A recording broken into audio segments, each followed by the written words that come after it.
Next concept है student token ring. इससे पहले हमने टोकन बस का कंसेप्ट पढ़ा, जिसमें टोकन बस का जो डिसएडवांटेज हमने स्टडी किया, तो वो डिसएडवांटेज था कि अगर किसी भी स्टेशन ने टोकन को होल्ड कर लिया तो उसके बाद हम टोकन को रिलीज नहीं करवा सकते, बिकॉज वहाँ पर रिलीज कराने का कोई भी मैकेनिज्म नहीं था। तो उसके लिए हमने यूज़ किया टोकन रिंग का कंसेप्ट। तो टोकन रिंग के अंदर अगर कोई भी स्टेशन मल्टीपल टाइम डेटा को सेंड करना चाहता है तो उस केस में ट्रैफिक जो है या फिर डिले टाइम जो है नेटवर्किंग का वो बहुत ज़्यादा हो जाता है, कॉलिजन आने के चांसेस ज़्यादा हो जाते हैं।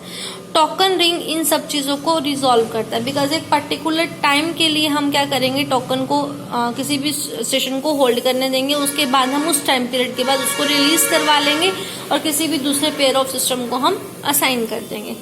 जैसे इसके अंदर हम पढ़ते हैं, As mentioned previously, the network access mechanism used by Ethernet SMSTD infallible नहीं था, बिकॉज वहाँ पर कोलिजन ज़्यादा थे। हमें सिर्फ डिटेक्ट किया था, अवॉइड किया था, लेकिन सॉल्यूशन हमें नहीं मिला था।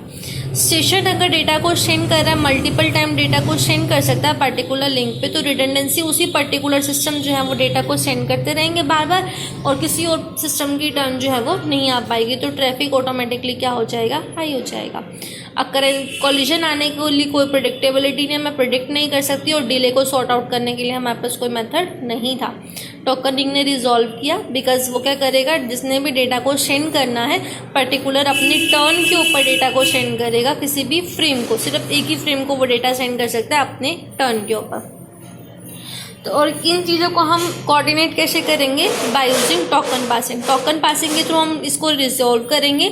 Token passing system to system, station to station token pass किया जाएगा, स्टेशन टू स्टेशन टोकन को पास किया जाएगा वाया रिंग। तो ये कंसेप्ट रहेगा, स्टेशन टू स्टेशन हम पास करेंगे, किस भी स्टेशन डेटा को सेंड करना है तो उस पर टोकन पे अपना पोजीशन दिखाना होगा, मीन्स अपना टोकन को होल्ड करना होगा। जैसे अगर मैं इस डायग्राम की बात करूँ, मेरे पास 4 स्टेशन यहाँ पर एस्टैब्लिश हैं, तो इन चारों के अंदर हमारे पास जिसने भी डेटा सेंड करना है वो टोकन को होल्ड कर लेगा पर्टिकुलर टाइम स्लॉट के अकॉर्डिंग।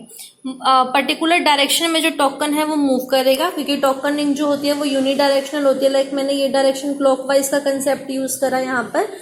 तो यहाँ पर सपोज ये टोकन है तो ये नेटवर्क के ऊपर फ्लो करेगा, जिसने भी डेटा को सेंड करना है वो डेटा को यूज कर सकता है। मैं रिंग की डायरेक्शन क्लॉकवाइज भी रख सकती हूँ और रिंग की डायरेक्शन एंटी क्लॉकवाइज भी रख सकती हूँ, बट कंसेप्ट पर्टिकुलर डायरेक्शन के अंदर रहेगा। टाइम स्लॉट डिसाइड किया होगा, जैसे ही टाइम पीरियड फिनिश हो जाएगा या तो टोकन रिलीज करवा लिया जाएगा या फिर हम उसको फोर्सफुली, टोकन सिस्टम रिलीज करेगा या फोर्सफुली नेटवर्क उससे रिलीज करवा लिया जाएगा।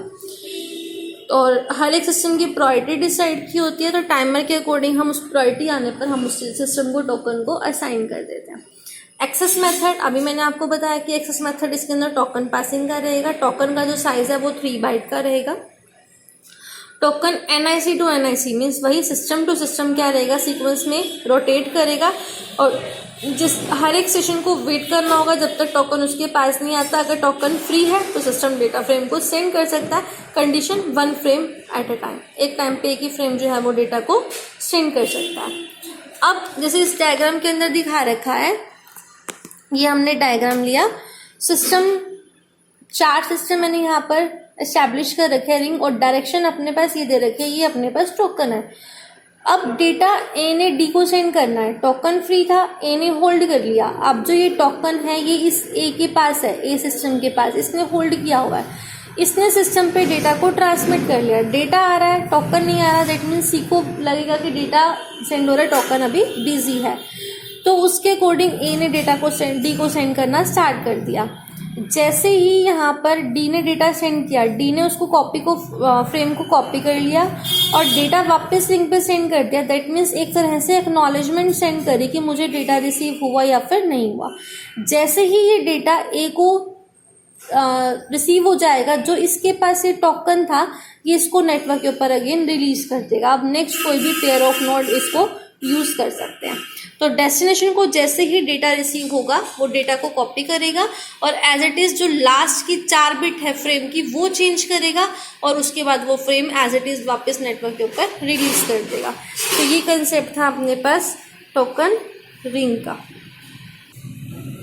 इसकी वर्किंग हमें इसकी यहाँ पर पढ़ने को मिलेगी। देखते हैं यहाँ पर क्या दिया हुआ है। टोकन पास होगा NIC टू NIC डेटा को सेंड करने के लिए। अगर टोकन फ्री है तो कोई भी डेटा सेंड कर सकता है। डेटा फ्रेम जो है रिंग के ऊपर सेंड किया जाएगा, रीजनरेट किया जाएगा हर एक सेशन के थ्रू, ताकि डेटा में कोई भी प्रॉब्लम ना रहे, कोई भी एरर ना रहे।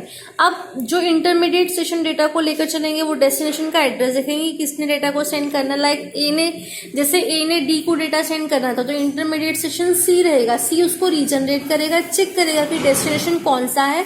सी को पता चला डेस्टिनेशन डी था तो ये फर्दर इसको यहाँ पर इस डायरेक्शन में डेटा को फर्दर ट्रांसमिट कर देगा। उसके बाद यहाँ पर रहेगा, फिर हमें फ्रेम का एड्रेस के अकॉर्डिंग नेबर के ऊपर हम डेटा को सेंड कर देंगे।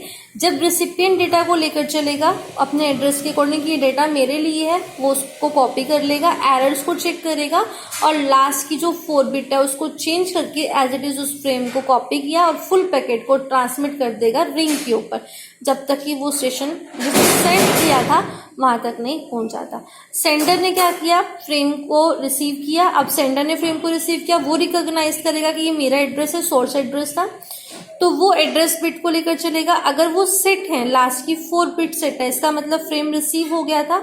अदरवाइज सेंडर क्या कर देगा, उसको डिस्कार्ड कर देगा। अगर वो 4 बिट चेंज नहीं होगी तो वो दोबारा से अपने टोकन की टर्न आने की वेट करेगा। टोकन मिलने के बाद हम क्या कर देंगे, उसको दोबारा से उसको रीसेंड कर देंगे। तो ये इसका एक्सेस मेथड था। अब प्रायोरिटी की बात करते हैं। जैसे ही एक बार टोकन रिलीज कर दिया, नेक्स्ट सेशन रिंग में जिसकी प्रायोरिटी हाई है, हम क्या करेंगे, उसके ऊपर डेटा को, उसको टोकन जो है वो सिस्टम टोकन को होल्ड कर लेगा। उसके बाद अगर टोकन बिजी है तो वो वेट करेगा सिस्टम।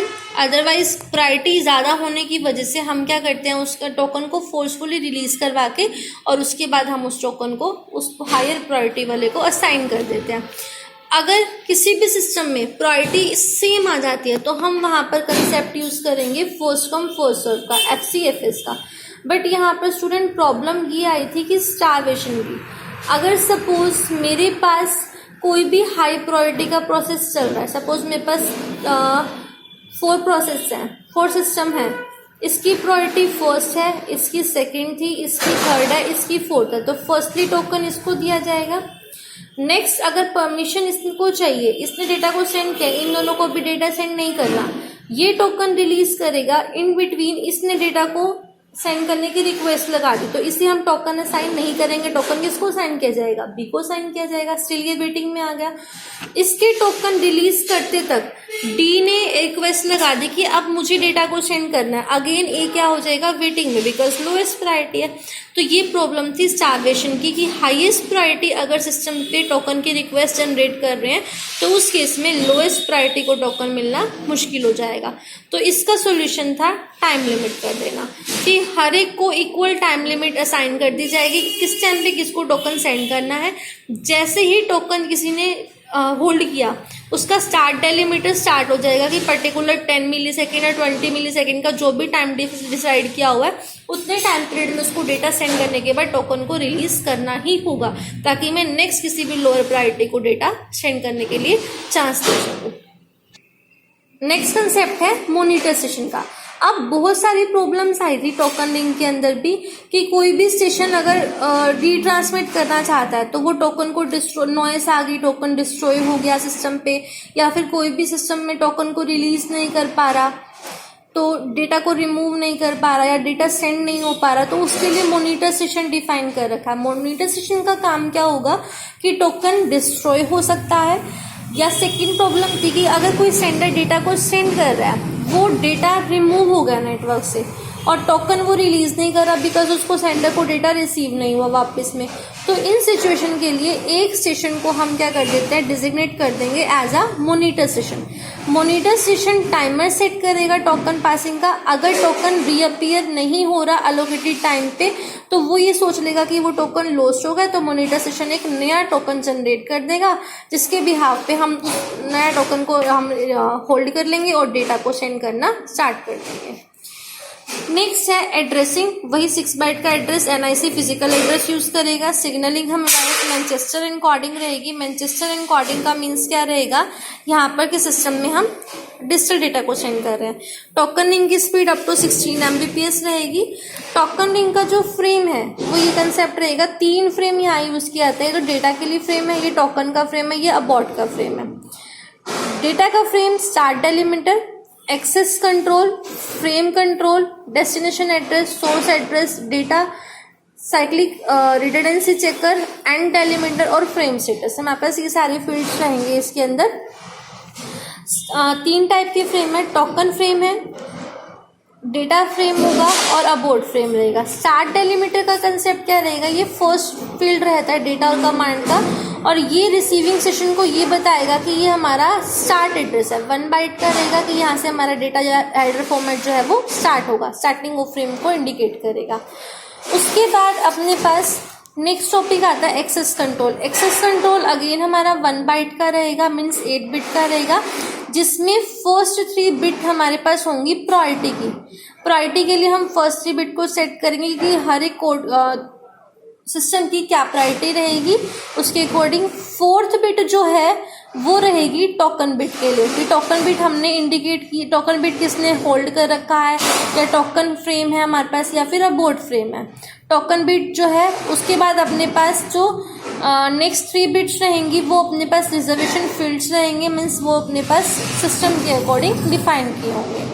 ऐसे ही नेक्स्ट है फ्रेम कंट्रोल। फ्रेम कंट्रोल भी अगेन 1 बाइट का रहता है। इसके अंदर 2 फील्ड होते हैं। 1 बिट फील्ड जो होता है वो टाइप ऑफ इन्फॉर्मेशन को लेकर चलेगा। फर्स्ट बिट जो है वो टाइप ऑफ इन्फॉर्मेशन को लेकर चलेगा कि हमारा डेटा है या फिर कंट्रोलिंग इन्फॉर्मेशन है या फिर एरर कंट्रोल के बारे में, फ्लो कंट्रोल के बारे में, तो फर्स्ट बिट बताएगा। और लास्ट की जो 7 बिट्स हैं वो रिंग के बारे में इन्फॉर्मेशन होगी कि कौन सा डेटा मुझे सेंड करना है। डेस्टिनेशन एड्रेस 6 बाइट का, सोर्स एड्रेस 6 बाइट का, डेटा 4500 बाइट्स का रहेगा जो पीडीयू हमें एलोकेट करना है। CRC अगेन 4 बाइट का, एंड डेलिमीटर अगेन 1 बाइट का। ये इंडिकेट करेगा कि यहाँ पर अपने डेटा का या जो हेडर का उसका एंड है, इसके बाद हमारे पास कोई इन्फॉर्मेशन या कोई भी डेटा नहीं रहेगा।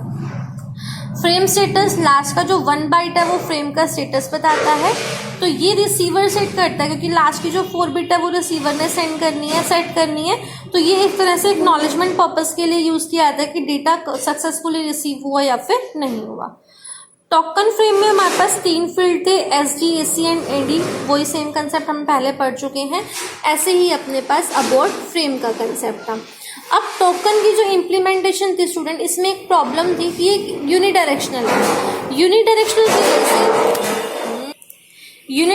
की वजह से प्रॉब्लम ये आई थी कि एक ही डायरेक्शन में हम डेटा को सेंड कर रहे हैं, इन केस ये नोड क्रैश कर गया या फिर वर्किंग नहीं कर पा रहा तो उसका कनेक्शन जो है वो दूसरे नोड से डिस्ट्रॉय हो जाता है। तो इसको सॉर्ट आउट करने के लिए यूज किया गया था FDDI का कंसेप्ट। FDDI के अंदर हम यूज करेंगे बाई डायरेक्शनल रिंग का कंसेप्ट, जो हम नेक्स्ट वीडियो में कवर अप करेंगे।